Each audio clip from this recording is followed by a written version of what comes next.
Күнде жасап берсең, жалықпай күнде жей беретін пиязнаның рецептісін сіздермен де бөлісейін дедім. Арасы қатпар-қатпар болып, пияздың иісі аңғып керемет болып шығады. Ең алдымен жылы суға сұйық майды, тұзды, дрожжды қосып, онда аз-аздан қосып жұмсақ қамыр илеп аламыз.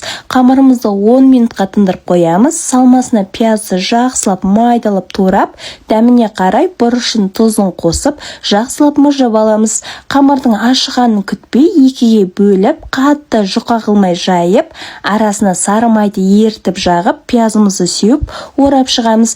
Пияз қатты көп болып кетсе де болмайды, орташа етіп сала беріңіздер. Табамызға қойып, бетін ақырындап қолмен жайып, бетіне жұмыртқаны жағып, қалауларыңызша күнжіт себесіздер. Қызып тұрған пеште 180 градуста 25-30 минутта пісіп шығады.